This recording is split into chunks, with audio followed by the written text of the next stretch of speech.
Rona Walensky, one of your hosts for the Mindful Education Summit 2019, brought to you by the Awake Network and Mindful. And our guest for this session is Professor Kimberly Schonert-Reichl, who is a professor of education in the Faculty of Education at the University of British Columbia, as well as the director of the Human Early Learning Partnership, the Faculty of Medicine. So both the School of Education and the Faculty of Medicine. Welcome, Kim. Well, hi, Rona. Great to be here with you and such an honor to be part of this wonderful summit. We're so glad you can make the time and spend it with us. So, Kim, one of the places you're most renowned for is your work in social emotional learning. Would you mind doing the Cook's Tour, the whirlwind summary of what we know about social emotional learning programs for youth, children and youth, and what qualities these programs cultivate in our young people? That's great. That's a tall order, but I'll do it as quick as I can. I teach entire courses on that topic. So just briefly, social and emotional learning, just to give you a definition, is really about those competencies you need to get along with others, manage your emotions, resolve conflicts peacefully, have empathy, and make responsible decisions. And CASEL, or the Collaborative for Academic, Social, and Emotional Learning, actually identified 5 competencies, which include self-awareness and self-management, social awareness and relationship skills, and responsible decision-making. SEL is really now a movement. It's beyond just a growing phase. And in fact, last week in Chicago, in October, the first week in October, we had the first ever CASEL SEL exchange, which brought together 1,500 people together to celebrate 25 years since CASEL began, which was founded originally by Daniel Goleman, renowned author in the area of emotional intelligence, and Eileen Growald Rockefeller. Since that time, social and emotional learning has grown exponentially, and it's now no longer just part of a few schools in the US or a few places. It's grown throughout the world, actually, with social and emotional learning now being taken up by organizations such as the Organization for Economic and Cooperative Development, OECD, UNESCO as well, and it's across many countries. And one of the, I think the catalytic forces behind that increase is the research and the science that has been done over the past couple of decades. And the research really showing, particularly a study by Joe Durlak and colleagues published in 2011 in Child Development, a meta-analysis of over 200 different programs, SEL programs, K-12, with over 270,000 students. And they compared, I'm going to have to gesture here, they compared students who had an SEL program versus those who did not. And what they found was, through looking at these many studies, was that if you had an SEL program, you are more likely to have increases in your social, emotional understanding and behaviors, greater positive attitudes towards school, decreases in aggression and negative attitudes, but also, and this was one of the kind of important facts, was that also you had higher academic achievement, an 11 percentile gain if you were in an SEL program. And this is really what set SEL on the course, because people were so worried because schools were, wonder if it's going to take away from academics. And this really showing that if you have an SEL program, it actually improves your academics. So I think that, there's now been a number of other meta-analyses, actually 4 in total, even across Europe, showing these same examples that if you have an SEL program. But I want to sort of say we've moved on now. That was like first generation of social and emotional learning, which was about programs. Do they work? What type of programs work? What age? And now we're really moving to something some of us are calling SEL 2.0, which is really about saying that if you're going to do social and emotional learning, it isn't just about a program. And we've really moved beyond that. It has to take into account other factors, such as the learning context, the school discipline approaches, the the student voice and engagement, SEL infused into the actual curriculum like social studies and science and math, as well as families and community partnerships.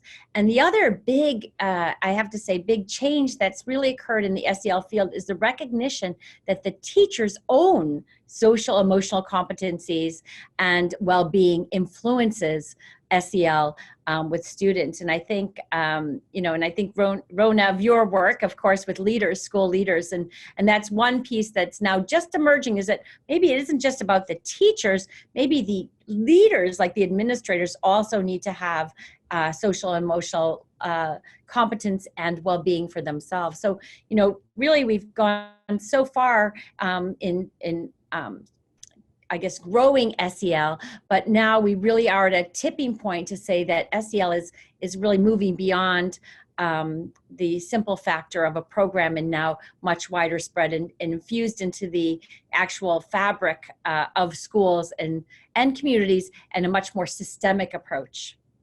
I think one of the things I inferred from what you said is that the research showing that SEL enhanced academic learning was critical in getting out of the either or that somehow SEL might steal time, precious time, away from the core function of schooling, educating the mind. But you're also known for advocating and speaking to the idea that SEL stands on its own right for educating the heart. And can you talk a little bit about that, what that means to you and what we know about that? Yeah, and so I got into social and emotional learning really because of my long held interest and curiosity about the development of things like empathy and compassion, these positive human qualities, and which to me in their own right are worthy of promoting, not just in terms of academic achievement. So I go back to a quote, and I always love to get people to guess, of educating the mind without educating the heart is no education at all. And try and guess, people often say it's Einstein, it's the Dalai Lama. And I say, well, they thought that, I'm sure, but it was really Aristotle. And Aristotle, so this idea of integrating, educating the heart, or educating for empathy, compassion, into education is not so new. This isn't a whole new change in our curriculum. It really has been around for a really long time. And another really strong advocate for this was John Dewey. And John Dewey really, at the turn of the last century, really talked about the aim of education is basically human development. And that should be, it isn't just about academic achievement. So somehow we've gone astray in really thinking about what is the true purpose of education is about creating socially skilled, competent, contributing members of a democratic society who are going to be the people who will carry on and create a civil society, one in which is all humanity is respected. So anyway, so I have often, I've talked about the results about the Durlach et al. Finding about the increase in academic achievement, but I've also said, but that shouldn't be the only thing we care about. We need to care about the citizens of tomorrow that are going to be compassionate and kind, able to manage their stress and solve problems peacefully. It's really necessary for the future of our world. So you're in Canada and I'm in the United States, and sometimes in the United States, there are folks who argue that that kind of quote unquote character education doesn't belong in the schools. It belongs with families or chosen communities or faith communities. What would you say to them about why empathy and compassion are secular values? So I think it's a really great question to ask about that. What is the place of social and emotional learning or promoting these positive human qualities in schools and not just in families or communities? And I have a couple of answers. One, first of all, is that there's something called the hidden curriculum in schools. And it was a phrase coined by Philip Jackson, who wrote a book in the 1960s called Life in Classrooms. And the hidden curriculum is basically all of those things that are communicated to students, that are taught to students in implicit ways. So when you walk into a school, do you see a trophy case and a honor roll board? what's communicated about what is valued there. A student who watch how teachers get along, how a teacher responds to bullying, how a teacher responds to a stressful situation in the classroom. Those are all teaching students social and emotional learning. It's in a very implicit way, it's covert, but just by being in the social environment are picking up a lot of information about how we manage conflict, how we manage our stress, how we get along with others, how we make responsible decisions. And so so my argument really is we are teaching it. No matter how you phrase it, we are teaching social and emotional skills and competencies in schools every day, just by the very fact of children being within a social situation. Why not do it more intentionally, in a way that we know is informed from science, in a way that we know is going to promote these positive human qualities, these social and emotional learning competencies, in a way that we know is going to have much benefit, rather than willy-nilly. And anyway, so I think that, or even how punishments are decided. But I do want to mention something about British Columbia, Canada, just because that's where I am, and to tell you where we've come to this in our education system. I've worked with the Ministry of Education here in British Columbia for a number of years. In 2001, the Ministry of Education adopted performance standards in reading, writing, numeracy, and social responsibility. And social responsibility, which was not mandated, but was about the 4 dimensions, concluded solving problems in peaceful ways, contributing to classroom and school community, defending valuing diversity and defending human rights, and practicing democratic rights and responsibilities. And that came out in 2001 across many school districts, and there was huge uptake, even though it wasn't mandated, by almost every single school district in British Columbia, all 60. So what that led is a huge groundswell of interest in this idea. Many teachers said, this is why I went into education, to make a difference in my students' lives on these dimensions. And so it led to a redesigned curriculum that came out in 2016 that I was a part of, I was an advisor for, that now has a focus on 3 competencies: a thinking competency that includes critical thinking and reflective thinking, communication, and personal and social competency. And basically now in our 1 K-12 curriculum across the whole province, we have embedded in an intentional way across the entire province social and emotional learning that went into legislation and is now mandated. So it's been a huge, so I could tell you about the challenges there, but really to say our school system, our entire ministry now has adopted social and emotional learning as part of the regular curriculum. Another reason why people wonder whether they should migrate north across the border. Yes. So I want to come back to another strand of, I think, some of your research that connects to this question of why should we teach this? I mean, what you shared with us was, we're already teaching values. Don't pretend we're not, and let's be intentional about these. And we can identify these as pro-social values that have a completely secular form.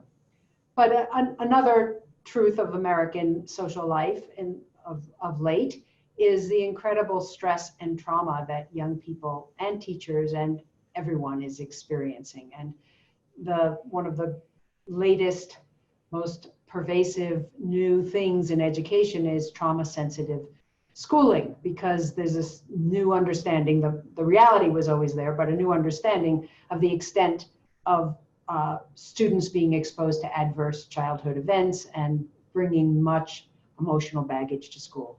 And then there's the stress of our situation with school shootings, the stress of the worry about whether there's a planet. A friend recently shared with me the idea of pre-traumatic stress syndrome. So can you share what is known about the connection between social emotional learning, either programs or infused in the school environment, and children's stress, adult stress, and the issue of trauma?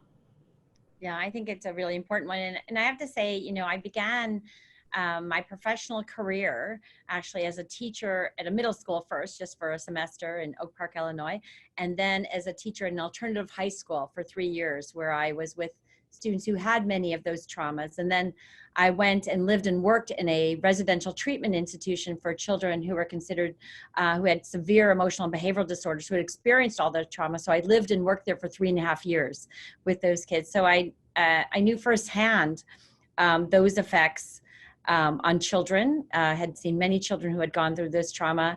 And it really was that experience. That's really what shaped my entire career of why the social emotional side of education is so important, and why it was through working with those students I became so curious of just that. Like, how can you repair? What are the contexts at which can help children thrive and flourish despite these early beginnings or these adverse experiences? And my own self, having been a very young teacher, starting off with no resources whatsoever, seeing firsthand the toll of an empathic fatigue, so to speak, could have by working with that. So I'll answer in a couple of different ways. I'm first going to talk about a study that we did, really trying to look at this idea of stress contagion. What we know now from recent research is emotions are contagious and stress is contagious. And really, other researchers show that even if you're not stressed yourself, but you're around a group of people who are highly stressed, you will actually you will catch it, have the negative physiological response.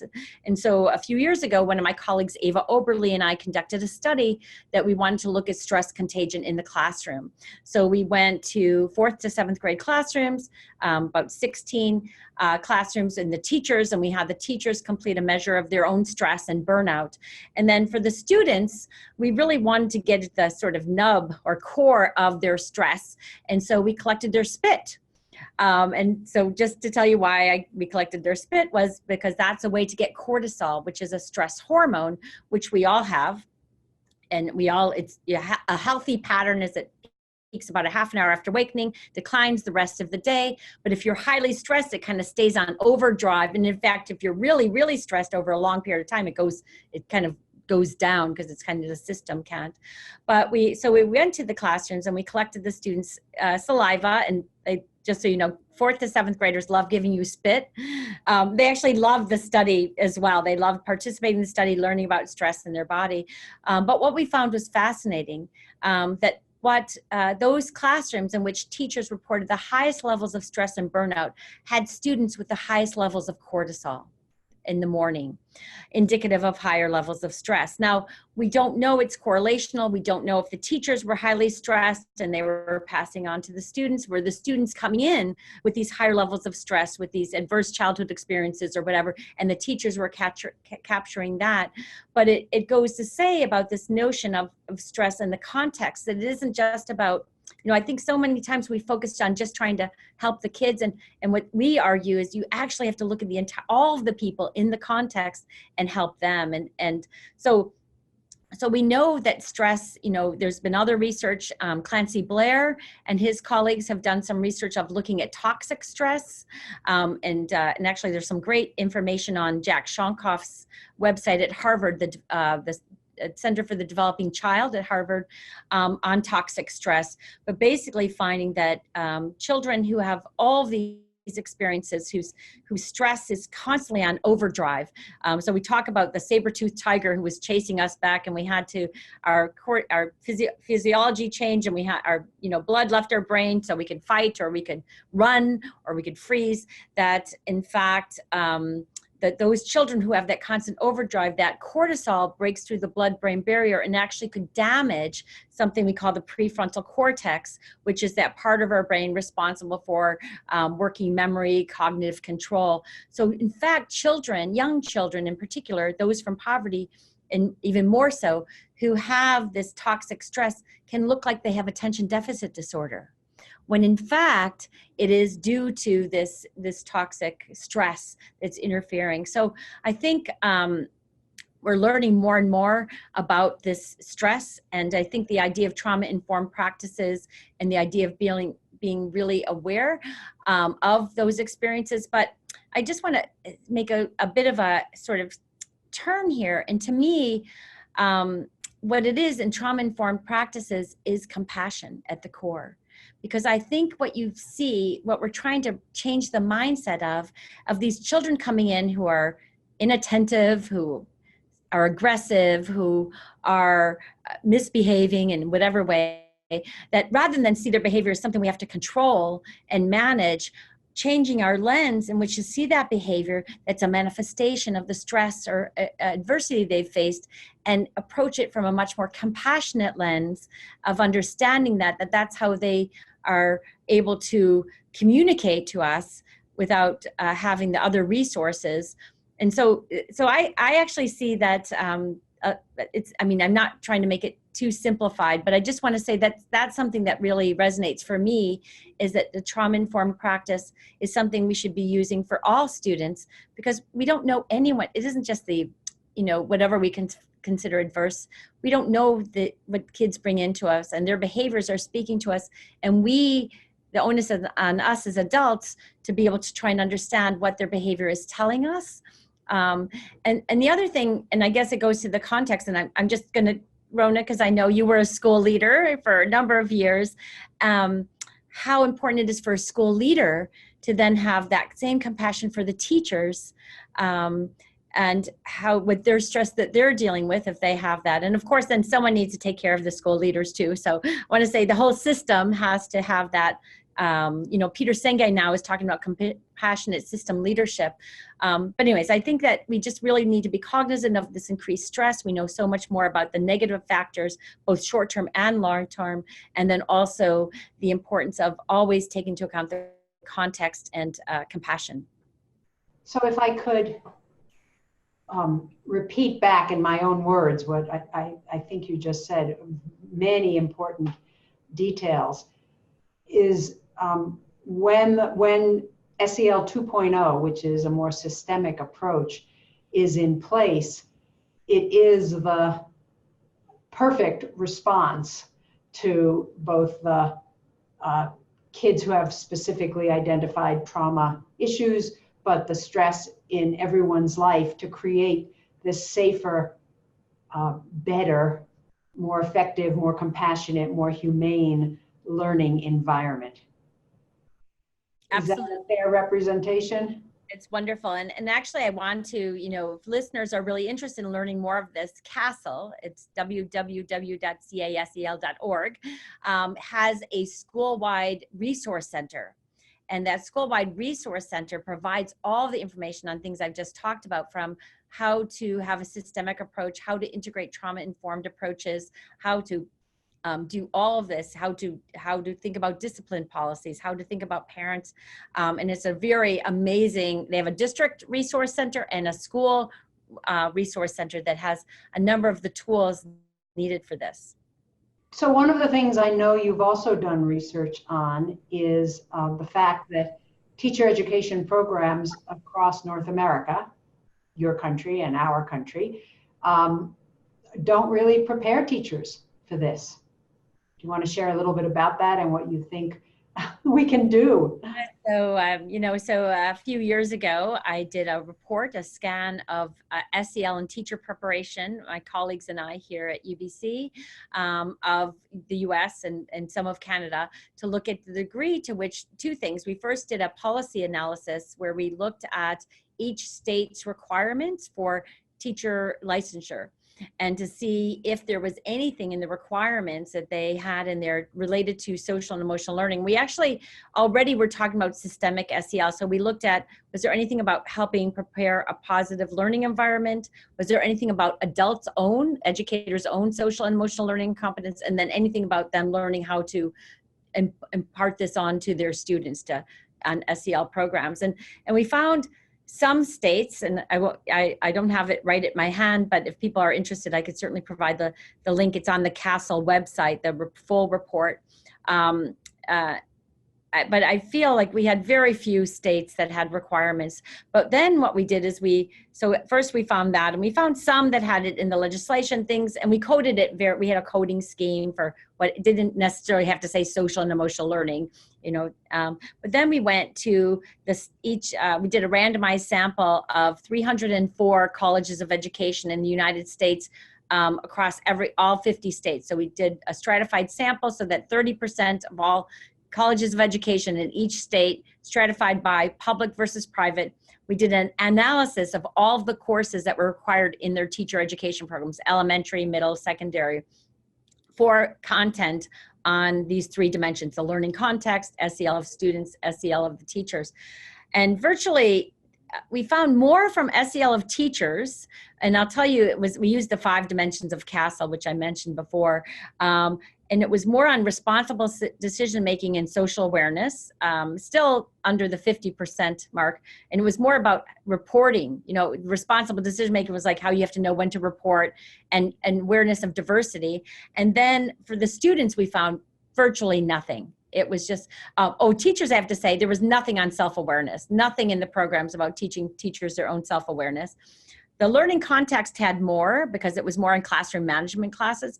And in fact, the classroom management classes, the majority of them were focused on deterring negative behavior. There was very little about promoting a positive, caring, compassionate, collaborative classroom environment. So basically, we found so little was being done. But I have to now share with you that in the last few years, we've now seen a bit of a nudge in this. We've seen some change. I know Massachusetts now is going into legislation to embed SEL as a mandated requirement. They're talking about, there's some policy happening now. In Connecticut is another place that's happening. Rhode Island, another place. I was just at University of Georgia, a very large state school, and they're now creating an SEL teacher preparation program where they're embedding SEL.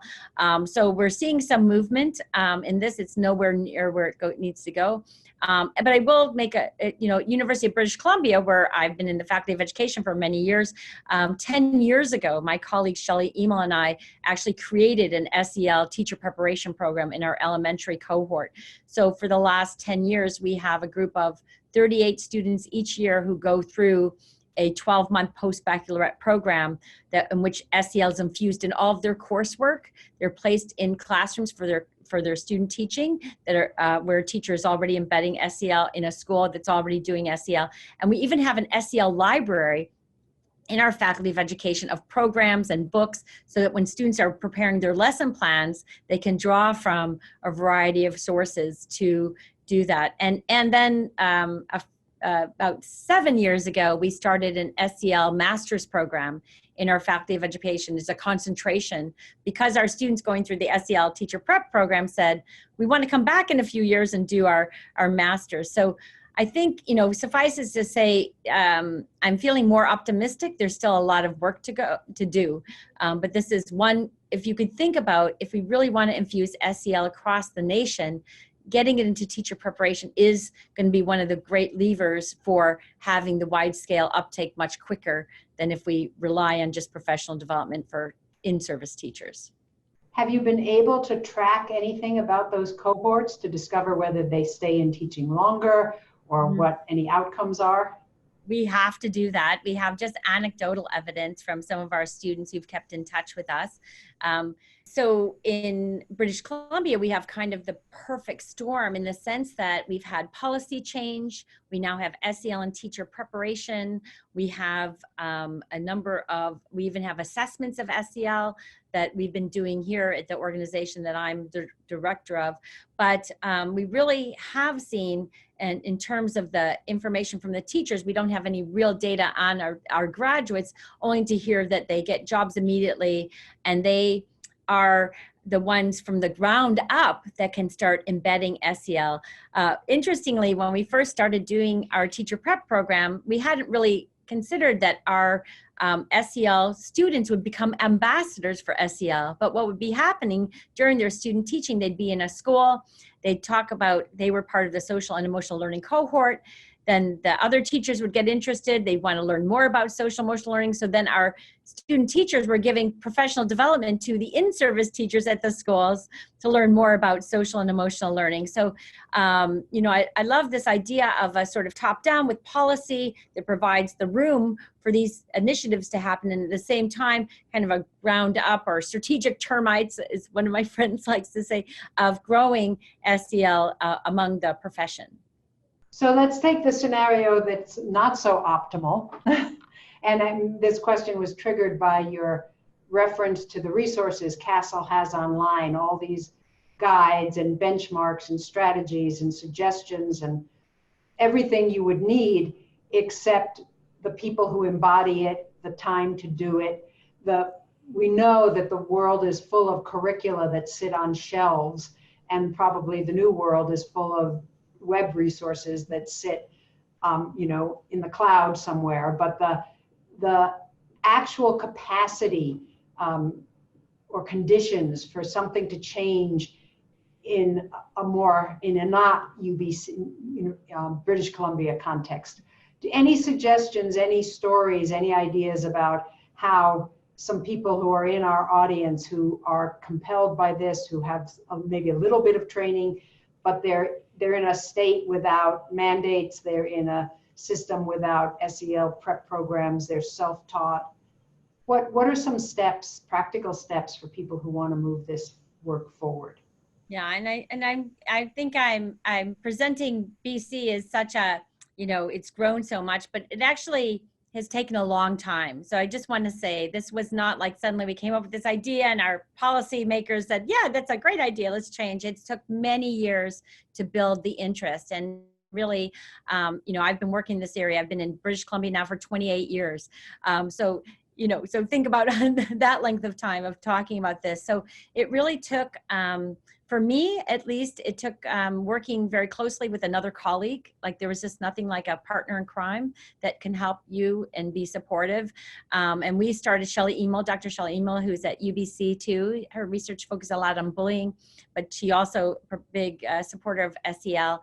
We started with, actually back in early 2000 with a practicum course on social and emotional learning for graduate students. We got some funding from a donor who allowed us to do it. And what happened is because we started with the students, and it really was just Shelley and I doing this work, the students became so interested. They're the ones who became the ones talking about it all the time, talking about to other faculty, talking about to other graduate students, that really helped build the support. So by the time, several years later, when we said we want to do an SEL cohort, there was already all the interest. So it really takes, I have to say collaboration, partnership. You find, we all need those connections. It could be virtual or in person, and to find those ways. But I guess I just want to say you can't accept, maybe now because it's more of a common thing, it wasn't as much then, but you really have to be patient and realize that it might take a while to reap the benefits.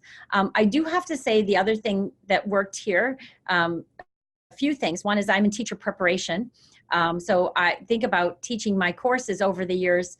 And at UBC, we actually have 700 students a year in our teacher preparation program who have courses now on SEL. It took a while to get that. And then I do research on social and emotional learning. So we have research here on a number of programs Mind Up we'll talk about, and a number of other programs, Roots of Empathy, Kindness in the Classroom. So many teachers have been part of that research, and the idea that we have research on children who are here in British Columbia, and I could talk about that research, is also, I think being a former teacher actually also helps. I think there's a bit of credibility that I have of going to teachers and talking to them, so not that anyone who wasn't a teacher could do this too, but I just want to say, you have to think about those easy wins and going for early success to help build the groundswell. And I think just be patient and also really have that group of supporters who are all on the same board with you.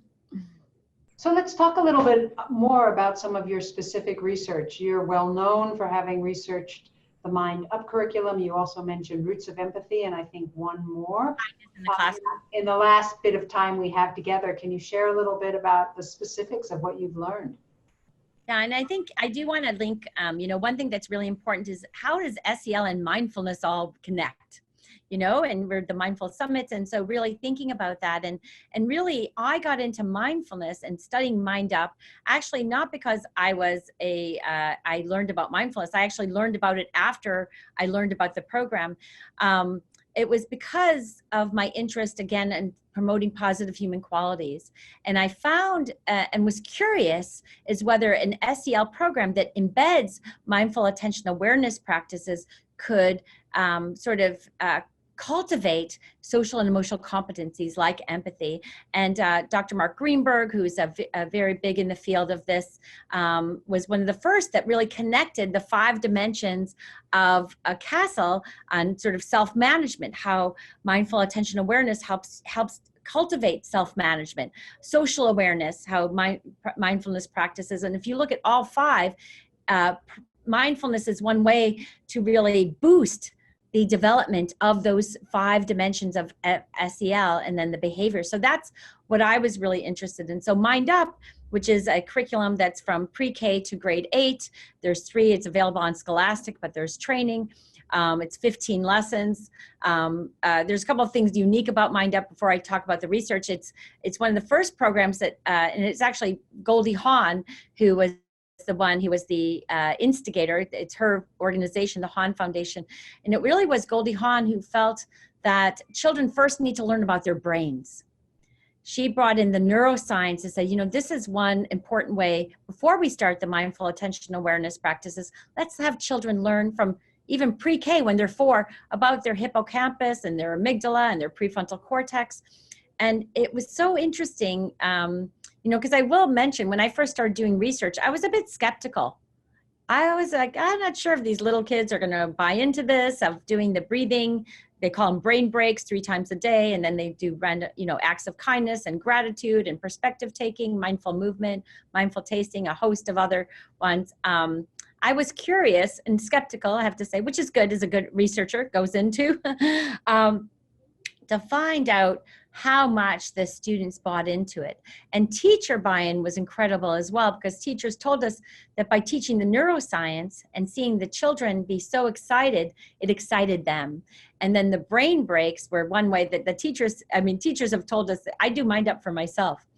But anyway, so just, you know, to Mind Up, if people want to read more about it, they can go to the website and hear about the 15 lessons and learn about that. But let me talk about a little bit of my research, and I'll talk about two of my studies. One in which one of our first studies published in Mindfulness in 2010, where we did a quasi-experimental study and had 12 classrooms randomly, quasi-experiment. We matched 6 classrooms that did Mind Up with 6 classrooms and found, and it really was a feasibility, you know, how much would teachers do it? What were some outcomes? We found increased optimism in the students who had the Mind Up program versus those who did not in the control condition. And then we had a number of positive improvements in teacher-rated behaviors for attention, behavioral dysregulation. What was interesting about that is we also collected information on how much the teachers implemented the program and what students liked about the program. We did a student consumer satisfaction, and full stop, it was the brain breaks. There was something about 3 times a day, taking a pause, taking a few minutes just to, you know, breathe. And it was a unique, you know, aspect, the idea that you actually come into your classroom after lunch, where you're or in the morning or at the end of the day, where you're kind of all to just pause and reflect. And students said that that was their absolutely most favorite part of it, you know. And I was surprised, even the 5-year-olds, you know, we were doing some work with the 5-year-olds that they also took to it. You know, I wasn't sure. But then in our next study, we did a randomized study of 4 classrooms in grades 4 and 5. And we were very interested, very small randomized study of 4 classrooms, but we really wanted to know 2 things, 3 things. One is, does the Mind Up program change your cognitive control abilities? Does it change how quicker you can pay attention or control impulses? And so we used some executive function tasks on the computer. Adele Diamond has done some of these with executive functions.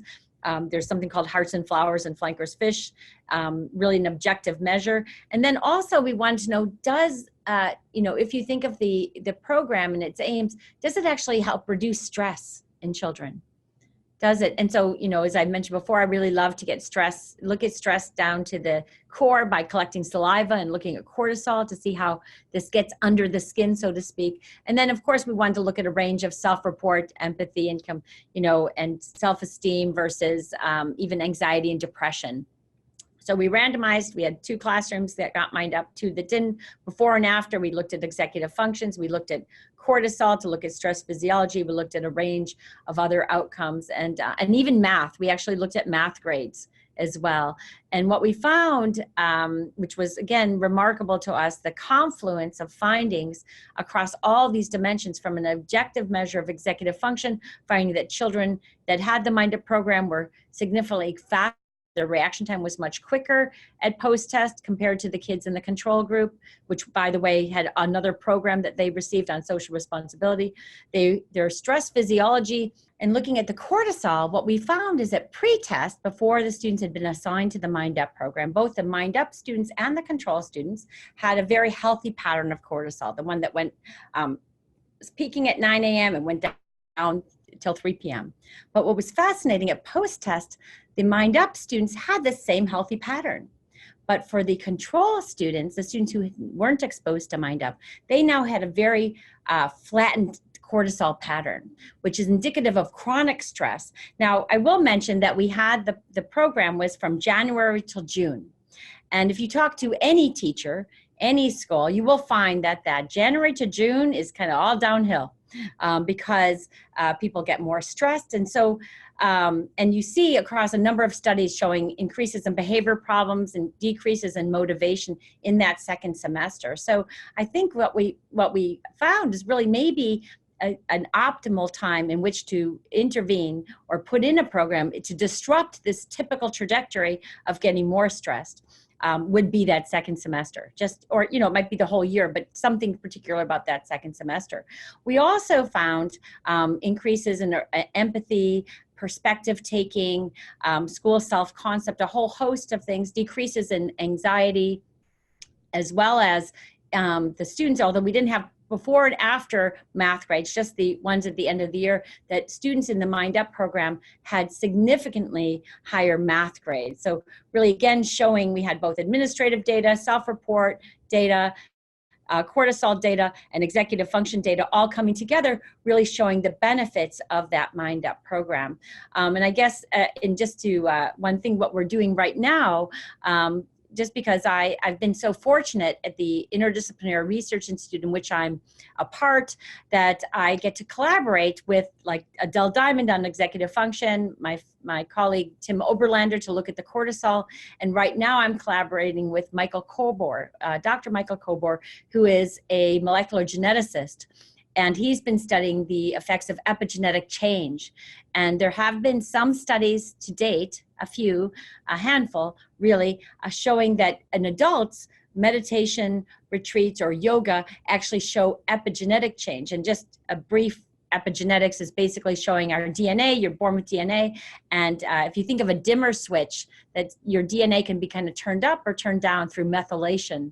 And so what we know is the environment can actually influence how much your DNA is turned on or off. So these previous studies are showing that these meditation retreats or yoga for adults actually gets under the skin and changes your DNA in response to your immune functioning or your response to stress in the environment. So we're in the very midst right now of recruiting 6th and 7th grade middle school classrooms. We've done a feasibility study for a study of 12 classrooms to collect DNA, both before and after Mind Up and 6-month follow-up, to see if in fact a mindfulness program, that SEL program for children or young adolescents actually can lead to epigenetic change. It's a fascinating new frontier, and more spit, which is even better. Yes. Tim, thank you so much for spending time with us today and sharing the past and the current research. It's very exciting, and for all the explanations and perspective. It's been great talking with you. It's been wonderful being a part of this, and I'm just so interested in learning more from all the other presenters at the Mindful Summit. So thank you for inviting me to be a part of this amazing event.